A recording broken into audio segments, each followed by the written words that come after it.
बिस्मिल्लाहिर्रहमानिर्रहीम। लाखों दरूद पाक हज़रत मोहम्मद सल्लल्लाहु अलैहि वसल्लम और आप सल्लल्लाहु अलैहि वसल्लम की आल पर। अस्सलामु अलैकुम। मेरा नाम इफ्तिखार अहमद है और आप मेरा यूट्यूब चैनल नॉलेज देख रहे हैं। लाहौर की बादशाही मस्जिद के मुतल्लिक़ कल एक वीडियो बनाई थी, उसका आज दूसरा हिस्सा। बादशाही मस्जिद की मुरम्मत। जूँ जूँ वक़्त गुज़रता गया, मस्जिद को मुतअद्दिद वजूहात की बिना पर नुकसानात पहुँचते गए।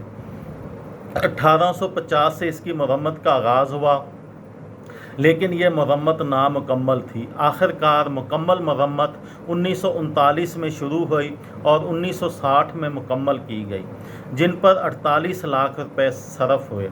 इस मरम्मत की वजह से मस्जिद एक बार फिर अपनी असली हालत में वापस आ गई। बादशाही मस्जिद का कुतुब खाना।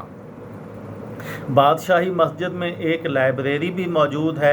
जब उलमा अकेडमी बादशाही मस्जिद में मौजूद थी तो ये लाइब्रेरी उलमा की इल्मी प्यास बुझाने के लिए कायम की गई थी।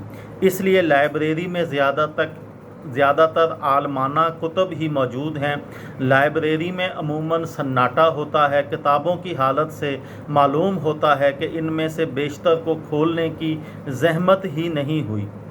जब से उलमा अकेडमी यहाँ से मुंतकिल हुई है, कोई इस लाइब्रेरी में आता ही नहीं। अलबत्ता लाइब्रेरी में कुतुब बहुत शानदार हैं, ख़ुसूसन जो लोग अरबी से वाकिफ़ हैं उनके लिए यहाँ बहुत कुछ है। लाइब्रेरी में अरबी की बहुत सी तफासीर मौजूद हैं जिनसे इस्तिफ़ादा किया जा सकता है। बादशाही मस्जिद के ख़ास वाक़यात।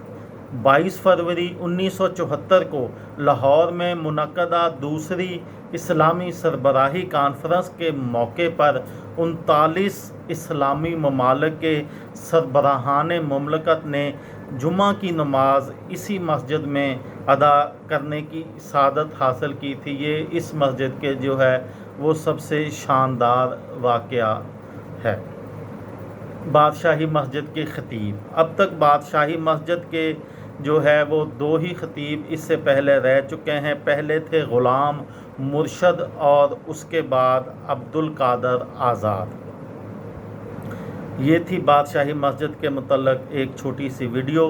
किसी दोस्त को, किसी भाई को, किसी बहन को फ़ायदा हो तो मुझे दुआओं में याद रखिएगा। दिल दिल पाकिस्तान, जान जान पाकिस्तान। अस्सलामु अलैकुम।